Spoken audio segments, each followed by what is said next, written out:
ओम शांति। आज की तारीख है 2 अप्रैल 2015।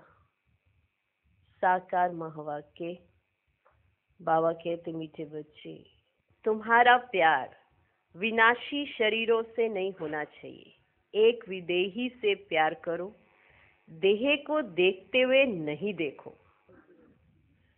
आज का प्रश्न, बुद्धि को स्वच्छ बनाने का पुरुषार्थ क्या है? स्वच्छ बुद्धि की निशानी क्या होगी? उत्तर, देही अभिमानी बनने से ही बुद्धि स्वच्छ बनती है। ऐसे देही अभिमानी बच्चे अपने को आत्मा समझ एक बाप को प्यार करेंगे, बाप से ही सुनेंगे। लेकिन जो मूढ़मती हैं, वे देह को प्यार करते हैं, देह को ही श्रृंगारते रहते हैं। ओम शांति। ओम शांति किसने कहा और किसने सुना? और सत्संगों में तो जिज्ञासु सुनते हैं। महात्मा व गुरु आदि ने सुनाया, ऐसे कहेंगे। यहाँ परमात्मा ने सुनाया और आत्मा ने सुना। किसने कहा और किसने सुना? परमात्मा ने सुनाया और आत्मा ने सुना। नई बात है ना? है ना नई बात? परमात्मा ने सुनाया और आत्मा ने सुना। नई बात है ना? देही अभिमानी होना पड़े। कहीं यहाँ भी देह अभिमानी हो बैठते हैं। तुम बच्चों को देही अभिमानी हो बैठना चाहिए। मैं आत्मा इस शरीर में विराजमान हूँ। शिव बाबा हमको समझाते हैं, ये बुद्धि में अच्छी तरह याद रहना चाहिए। मुझ आत्मा का कनेक्शन है परमात्मा के साथ। परमात्मा आकर इस शरीर द्वारा सुनाते हैं। ये दलाल हो गया। तुमको समझाने वाला वह है। तुमको समझाने वाला वह है। इनको भी वर्षा वह देते हैं। तो बुद्धि उस तरफ जानी चाहिए। समझो, बाप के 5-7 बच्चे हैं। उन्हों का बुद्धि योग बाप तरफ रहेगा ना, क्योंकि बाप से वर्षा मिलना है। भाई से वर्षा नहीं मिलता। वर्षा हमेशा बाप से मिलता है। आत्मा को आत्मा से वर्षा नहीं मिलता। तुम जानते हो, आत्मा के रूप में हम सब भाई भाई हैं। हम सब आत्माओं का कनेक्शन एक परम पिता परमात्मा के साथ है। वे कहते हैं, मामेकम याद करो, मुझे के साथ ही प्रीत रखो, रचना के साथ मत रखो। जो आपकी बुद्धि भाई भाइयों में फंसी हुई है, बाबा समझा रहे हैं कि मैं तुम्हें क्यों कहता हूँ कि मुझे के साथ ही प्रीत रखो, रचना के साथ मत रखो, देही अभिमानी बनो। मेरे सिवाय और कोई देहधारी को याद करते हो तो इसको कहा जाता है देह अभिमान। भले ये देहधारी तुम्हारे सामने है, परंतु तुम इनको नहीं देखो। ब्रह्मा बाबा हमारे सामने है, पर है देहधारी। तो बाबा समझाते कि भले तुम्हारे सामने है, पर तुम इनको नहीं देखो। बुद्धि में याद उनकी रहनी चाहिए। किनकी? शिव बाबा की। वे तो सिर्फ कहने मात्र भाई भाई कह देते हैं। अभी तुम जानते हो, हम आत्मा है, परम पिता परमात्मा की संतान है। वर्षा परमात्मा बाप से मिलता है। वह बाप कहते हैं, तुम्हारा लव मुझे के साथ होना चाहिए। मैं ही खुद आकर तुम आत्माओं की अपने साथ सगाई कराता हूं। देहधारी से सगाई नहीं है। ये किसी देहधारी से सगाई नहीं है। और जो भी संबंध है, वे देह के यहाँ के संबंध है। इस समय तुमको देही अभिमानी बनना है। हम आत्मा बाप से सुनते हैं, बुद्धि बाप तरफ जानी चाहिए। किनसे सुनते हैं? बाप से सुनते हैं, तो बुद्धि बाप तरफ जानी चाहिए। बाप इनके बाजू में बैठ हमको नॉलेज देते हैं। उसने शरीर का लोन लिया हुआ है। आत्मा इस शरीर रूपी घर में आकर पाठ बजाती है, जैसे कि वे अपने को अंडर हाउस अरेस्ट कर देती है। पाठ बजाने के लिए अंडर हाउस अरेस्ट कर देती है। कौन? आत्मा। पाठ बजाने के लिए है तो फ्री, परंतु इसमें प्रवेश कर अपने को इस घर में बंद कर पाठ बजाती है आत्मा फ्री। लेकिन जब इस घर में बंद हो जाती है तो बंद होकर फिर पाठ बजाती है। आत्मा ही एक शरीर छोड़ दूसरा लेती है, पाठ बजाती है। इस समय जो जितना देही अभिमानी रहेंगे वे ऊंच पद पाएंगे। बाबा के शरीर में भी तुम्हारा प्यार नहीं होना चाहिए, रिंचक मात्र भी नहीं। ये शरीर तो कोई काम का नहीं है। मैं इस शरीर में प्रवेश करता हूं सिर्फ तुमको समझाने के लिए। यह है रावण का राज्य, पराया देश। रावण को जलाते हैं परंतु समझते नहीं है। चित्र आदि जो भी बनाते हैं उनको जानते नहीं है। बिल्कुल ही मूढ़मती है, बिल्कुल ही मूढ़मती है। रावण राज्य में सब मूढ़मती हो जाते हैं। देह अभिमान है ना, तुच्छ बुद्धि बन गए हैं। बाप कहते हैं मूढ़मती जो होंगे वे देह को याद करते रहेंगे, देह से प्यार रखेंगे। स्वच्छ बुद्धि जो होंगे वे अपने को आत्मा समझ परमात्मा को याद कर परमात्मा से सुनते रहेंगे। इसमें ही मेहनत है। ये तो बाप का रथ है, ये तो बाप का रथ है। बहुतों का इनसे प्यार हो जाता है। जैसे हुसैन का घोड़ा, उनको कितना सजाते हैं। अब महिमा तो हुसैन की है ना, महिमा तो हुसैन की है ना, घोड़े की तो नहीं। जरूर मनुष्य के तन में हुसैन की आत्मा आई होगी ना। वे इन बातों को नहीं समझते। अभी इसको कहा जाता है राजसव, अश्वमेघ, अविनाशी रुद्र ज्ञान यज्ञ। अश्व नाम सुनकर उन्होंने फिर घोड़ा समझ लिया है, उनको स्वाहा करते हैं। ये सब कहानियां हैं भक्ति मार्ग की।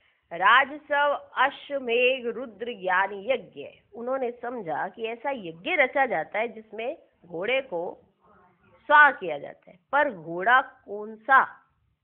शरीर। घोड़ा है शरीर, आत्मा है हुसैन।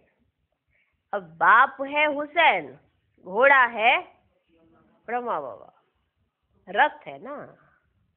तो बाबा समझाते कि प्यार किससे होना चाहिए? हुसैन से। किससे? हुसैन से या घोड़े से? बाबा एग्जाम्पल देकर हम बच्चों को कितना क्लियर करते हैं कि मैं कौन हूं और ये कौन है। इनकी वैल्यू तुमको होनी चाहिए, पर देह में नहीं फंसना है।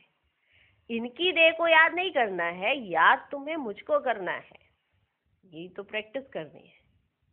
तुम्हें अपना शरीर भी भूलना है तो सामने जो ब्रह्मा बाबा है उनका भी शरीर भूलना है। क्योंकि मैं आया हूँ, तुम आत्मा भी आती हो घर से, अपने इस डिब्बी में बंद हो जाती हो। मैं भी आता हूँ, इनकी बाजू में बैठ जाता हूँ, तुमसे मिलन मनाता हूँ, तुमको समझाता हूँ। तुमको समझाने के लिए मुझे रथ तो चाहिए ना, नहीं तो मैं तुमसे बात कैसे करूं और तुम मेरी बात को सुनोगे कैसे? तो उन्होंने तो घोड़ा बना दिया। राजसव अश्वमेघ रुद्र ज्ञान यज्ञ, जिसमें घोड़े को माना अश्व को स्वाहा किया जाता है। कौन सा यज्ञ और कौन सा अश्व स्वाहा किया जाता है, ये अब बाप ने हम बच्चों को समझाया है, लेकिन वो सब कथाएं हैं भक्ति मार्ग की। अभी तुमको हसीन बनाने वाला मुसाफिर तो ये है ना, हसीन बनाने वाला मुसाफिर तो ये है ना। अभी तुम जानते हो हम पहले गोरे थे, फिर सांवरे बने। जो भी आत्माएं पहले पहले आते हैं, जो भी आत्माएं पहले पहले आती हैं, तो पहले सतो प्रधान है, फिर सतो रजो तमो में आती है। बाप आकर सबको हसीन माना सुंदर बना देते हैं। बाबा आते हैं, सबको हसीन सुंदर बना देते हैं। जो भी धर्म स्थापन अर्थ आते हैं, वे सब हसीन आत्माएं होती है। बाद में काम चिता पर बैठ काली हो जाती हैं। पहले सुंदर फिर शाम बनती हैं। ये नंबर 1 में पहले पहले आते हैं, तो सबसे जास्ती सुंदर बनते हैं।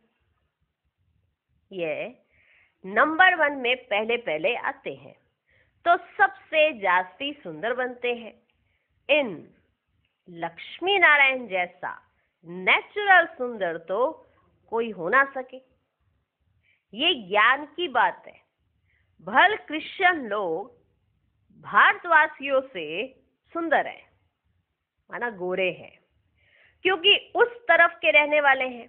परंतु सत्युग में तो नेचुरल ब्यूटी है। आत्मा और शरीर दोनों सुंदर है। इस समय सब पतित सांवरे हैं, फिर बाप आकर सबको सुंदर बनाते हैं। पहले सतो प्रधान पवित्र होते हैं, फिर उतरते उतरते काम चिता पर बैठ काले हो जाते हैं। अब बाप आया है सभी आत्माओं को पवित्र बनाने। बाप को याद करने से ही तुम पावन बन जाएंगे। तो याद करना है एक को, याद करना है एक को। देहधारी से प्रीत नहीं रखनी है। बुद्धि में यह रहे कि हम एक बाप के, वही सब कुछ है। इन आंखों से देखने वाले जो भी हैं, वह सब विनाश हो जाएगा। जो भी आपको इन आंखों से दिखाई दे रहा है, वह सब विनाश हो जाएगा। ये आंखें भी खत्म हो जाएंगी जो आपको दुनिया दिखा रही है, और इन्हीं के चलते दुनिया के प्रति आकर्षित हो रहे हैं। ये आंखें भी खत्म हो जाएंगी। परम पिता परमात्मा को तो त्रिनेत्री कहा जाता है। उनको ज्ञान का तीसरा नेत्र है। त्रिनेत्री, त्रिकालदर्शी, त्रिलोकीनाथ, ये टाइटल उनको मिले हैं। अभी तुमको तीनों लोकों का ज्ञान है, फिर ये गुम हो जाता है। जिसमें ज्ञान है वही आकर देते हैं। तुमको बाप 84 जन्मों का ज्ञान सुनाते हैं। बाप कहते हैं अपने को आत्मा समझो। मैं इस शरीर में प्रवेश कराया हूं तुमको पावन बनाने। क्या करने के लिए? तुमको पावन बनाने। मुझे याद करने से ही पावन बनेंगे, और कोई को याद किया तो सतो प्रधान बन नहीं सकेंगे। पाप कटेंगे नहीं तो कहेंगे विनाश काले विपरीत बुद्धि विनश्यन्ति। मनुष्य तो बहुत अंधश्रद्धा में है, देहधारियों में ही मोह रखते हैं। अब तुमको देही अभिमानी बनना है। एक में ही मोह रखना है, एक में ही मोह रखना है। दूसरे कोई में मोह है तो वो आप बाप से विपरीत बुद्धि है। एक से ही मोह रखना है। दूसरे कोई में मोह है तो गोया बाप से विपरीत बुद्धि है। बाप कितना समझाते हैं, मुझ बाप को ही याद करो, इसमें ही मेहनत है। तुम कहते भी हो हम पतितों को आकर पावन बनाओ, बाप ही पावन बनाते हैं। तुम बच्चों को 84 जन्मों की हिस्ट्री ज्योग्राफी बाप ही समझाते हैं। वह तो सहज है ना, 84 जन्मों की हिस्ट्री ज्योग्राफी सहज है ना। बाकी याद की ही डिफिकल्ट सब्जेक्ट है।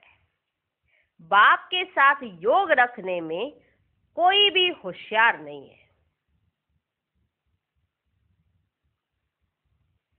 बाप के साथ योग रखने में कोई भी होशियार नहीं है। जो बच्चे याद में होशियार नहीं, वह जैसे पंडित है। जो बच्चे याद में होशियार नहीं, वह जैसे पंडित है। ज्ञान में भल कितने भी होशियार हो, याद में नहीं रहते तो वह पंडित है। बाबा पंडित की एक कहानी सुनाते हैं ना, सुनी है ना। जिसको सुनाया वह तो परमात्मा को याद कर पार हो गया। पंडित का दृष्टांत भी तुम्हारे लिए है कि ज्ञान तो ऐसा सुनाते कि सुनने वाला निहाल हो जाता है और वो विश्वास कर लेता है। और जो सुना रहा है वो कहते ये तो सिर्फ सुनाने के लिए है, उसकी याद की यात्रा तो है नहीं, अंदर धारणाएं इतनी स्ट्रोंग है नहीं। तो जब वो सुना रहा होता है तो बाबा प्रवेश करके उस बच्चे को तो सुना देता है और पार लगा देता है, क्योंकि उसने तो दिल से सुना ना। और जो सुना रहा होता है वो सिर्फ पंडित वहां पे तर जाएंगे। वो सारे के सारे समझते हैं भगवान का नाम लेंगे तर जाएंगे, तो वो भगवान को याद करने लगते हैं, वो तर जाते हैं। और पंडित जी ऐसे थोड़ा तरते हैं, हाँ, क्योंकि याद की यात्रा थी नहीं। तो बाबा कहते ये जो पंडित का दृष्टांत है ना, वो तुम्हारे लिए है। बाप को तुम याद करो तो पार हो जाएंगे। सुनाते हो ना, जब ज्ञान सुनाते हैं कि बाबा को याद करो तो पार हो जाएंगे, तो जो सुन रहे होते हैं वो याद करने लग जाते हैं और वो पार हो जाते हैं और पंडित जी रह जाते हैं। सिर्फ मुरली में तीखे होंगे तो पार जा नहीं सकेंगे। याद के सिवाय विक्रम विनाश नहीं होंगे। ये सब दृष्टांत बनाए हैं। बाप बैठ यथार्थ रीति समझाते हैं। उनको निश्चय बैठ गया, माना पंडित ने जिसको सुनाया उनको तो निश्चय बैठ गया और पंडित का निश्चय था ही नहीं।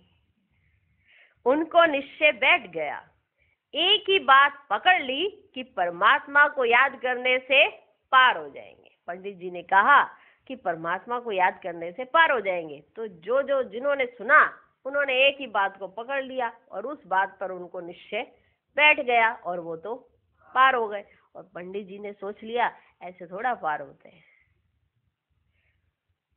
सिर्फ ज्ञान होगा, योग नहीं तो ऊंच पद पा नहीं सकेंगे। ऐसे बहुत है, याद में नहीं रहते। मूल बात है ही याद की। बहुत अच्छी सर्विस करने वाले हैं, परंतु बुद्धि योग ठीक नहीं होगा तो फंस पड़ेंगे। योग वाला कभी देह अभिमान में नहीं फंसेगा, अशुद्ध संकल्प नहीं आएंगे। योग वाला कभी देह अभिमान में नहीं फंसेगा, अशुद्ध संकल्प नहीं आएंगे। याद में कच्चा होगा तो तूफान आएंगे। योग से कर्मेंद्रियां एकदम वश हो जाती हैं। बाप राइट और रॉन्ग को समझने की बुद्धि भी देते हैं। औरों की देह तरफ बुद्धि जाने से विपरीत बुद्धि विनश्यंती हो जाएंगे। औरों की देह की तरफ अगर बुद्धि गई तो विपरीत बुद्धि विनश्यंती हो जाएंगे। ज्ञान अलग है, योग अलग है। योग से हेल्थ, ज्ञान से वेल्थ मिलती है। योग से शरीर की आयु बढ़ती है। आत्मा तो बड़ी छोटी होती नहीं। आत्मा कहेगी मेरी शरीर की आयु बड़ी होती है, अभी आयु छोटी है, फिर आधा कल्प के लिए शरीर की आयु बड़ी हो जाएगी। हम तमो प्रधान से सत्व प्रधान बन जाएंगे। आत्मा पवित्र बनती है, सारा मदार आत्मा को पवित्र बनाने पर है। पवित्र नहीं बनेंगे तो पद भी नहीं पाएंगे। सारा मदार आत्मा को पवित्र बनाने पर है। अगर पवित्र नहीं बनेंगे तो पद भी नहीं पाएंगे। माया चाट रखने में बच्चों को सुस्त बना देती है। बच्चों को याद की यात्रा का चार्ट बहुत शौक से रखना चाहिए। देखना चाहिए कि हम बाप को याद करते हैं या और कोई मित्र संबंधी आदि तरफ बुद्धि जाती है। सारे दिन में याद किसकी रही अथवा प्रीत किसके साथ रही। सारे दिन में याद किसकी रही अथवा प्रीत किसके साथ रही। कितना टाइम वेस्ट किया।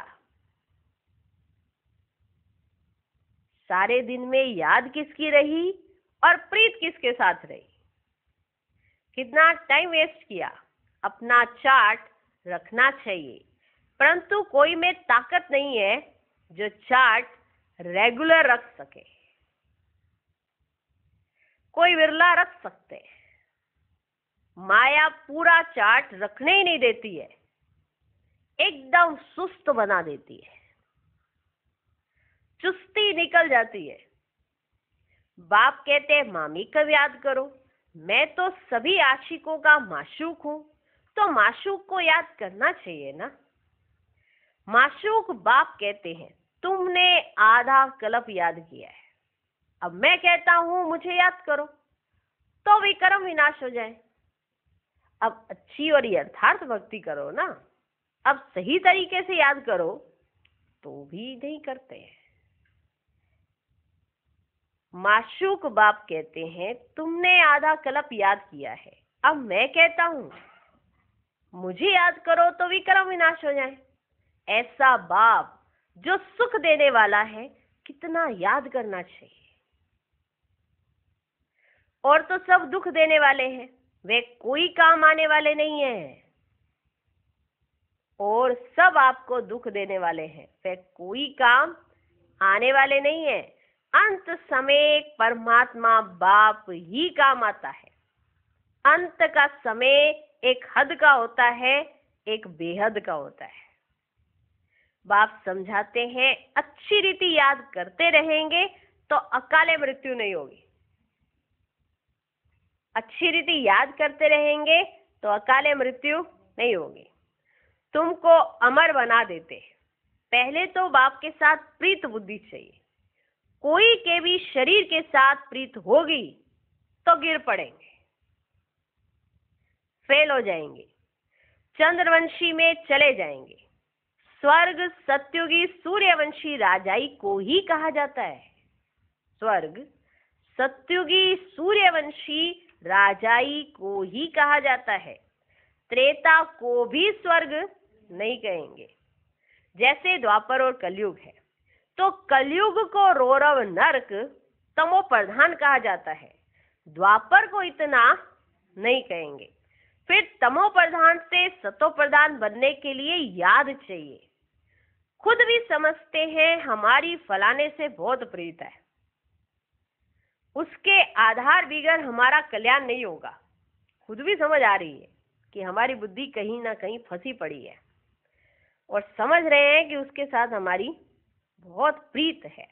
उसके आधार बिगर हमारा कल्याण नहीं होगा। अब ऐसी हालत में अगर मर जाएं तो क्या होगा?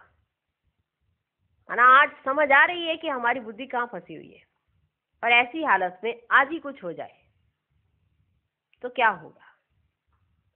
विनाश काले विपरीत बुद्धि विनश्यन्ति। धूल छाई पद पालेंगे। आजकल दुनिया में फैशन की भी बहुत बड़ी मुसीबत है ना? आजकल दुनिया में फैशन की भी बहुत बड़ी मुसीबत है। अपने पर आशिक करने के लिए शरीर को कितना टिप टॉप करते हैं। अपने पर आशिक करने के लिए शरीर को कितना टिप टॉप करते हैं। अब बाप कहते बच्चे किसके भी नाम रूप में मत फंसो। लक्ष्मी नारायण की ड्रेस देखो कैसी रॉयल है। वह है ही शिवालय, इसको कहा जाता है वैशाल्य। इन देवताओं के आगे जाकर कहते हैं हम वैशाल्य के रहने वाले हैं। आजकल तो फैशन की ऐसी मुसीबत है, सबकी नजर चली जाती है, फिर पकड़ कर भगा ले जाते हैं। फैशन की इतनी मुसीबत है। सत्युग में तो कायदे से चलन होती है, वहां तो नेचुरल ब्यूटी है ना, अंधश्रद्धा की बात नहीं है। यहाँ तो देखने से दिल लग जाती तो फिर और धर्म वालों से भी शादी कर लेते हैं, और धर्मों में शादी कर लेते हैं। पहले ऐसा नहीं होता था ना, फिर धीरे धीरे ऐसा अब आम हो गया है। यहाँ तो देखने से दिल लग जाती तो फिर और धर्म वालों से भी शादी कर लेते हैं। अभी तुम्हारी है ईश्वरीय बुद्धि, पत्थर बुद्धि से पारस बुद्धि बाप के सिवाय कोई बना ना सके। वह है ही रावण संप्रदाय। तुम अभी राम संप्रदाय के बने हो। पांडव और कौरव एक ही संप्रदाय के थे, बाकी यादव है यूरोपवासी। गीता से कोई भी नहीं समझते कि यादव यूरोपवासी है। वे तो यादव संप्रदाय भी यहाँ कह देते हैं। बाप बैठ समझाते हैं यादव हैं यूरोपवासी, जिन्होंने अपने विनाश के लिए ये मूसल आदि बनाए हैं। पांडवों की विजय होती है, वे जाकर स्वर्ग के मालिक बनेंगे। परमात्मा ही आकर स्वर्ग की स्थापना करते हैं। शास्त्रों में तो दिखाया है पांडव गल मरे, फिर क्या हुआ? इतना बड़ा युद्ध हुआ, इतना सब कुछ हुआ, फिर भी पांडव जाके पहाड़ों पर गल मरे, फिर क्या हुआ? कुछ भी समझ नहीं। पत्थर बुद्धि है ना। ड्रामा के राज को जरा भी कोई जानते ही नहीं। बाबा के पास बच्चे आते हैं, कहता हूँ भल जेवर आदि पहनो। कहते हैं बाबा यहाँ जेवर शोभते कहाँ है? पतित आत्मा पति शरीर को जेवर क्या शोभेंगे? वहां तो हम इन जेवरों आदि से सजे रहेंगे। अथाह धन होता है, सब सुखी ही सुखी रहते हैं। भल वहां फील होता है ये राजा है, हम प्रजा हैं। परंतु दुख की बात नहीं। यहाँ अनाज आदि नहीं मिलता है तो मनुष्य दुखी होते हैं, वहां तो सब कुछ मिलता है। दुख अक्षर मुख से निकलेगा ही नहीं। नाम ही है स्वर्ग। यूरोपियन लोग उनको पैराडाइज कहते हैं, समझते हैं वहां गॉड गॉडेज रहते थे, इसलिए उनके चित्र भी बहुत खरीद करते हैं। परंतु वे स्वर्ग फिर कहाँ गया ये किसको पता ही नहीं है। तुम अभी जानते हो ये चक्र कैसे फिरता है। नई सो पुरानी, पुरानी सो फिर नई दुनिया बनती है। देही अभिमानी बनने में बड़ी मेहनत है। तुम देही अभिमानी बनने से इन अनेक बीमारियों आदि से छूट सकेंगे। बाप को याद करने से ऊंच पद पालेंगे। अच्छा, मीठे मीठे सिकिलधे बच्चों प्रति माता पिता बाप दादा का याद प्यार और गुड मॉर्निंग। रूहानी बाप की रूहानी बच्चों को नमस्ते।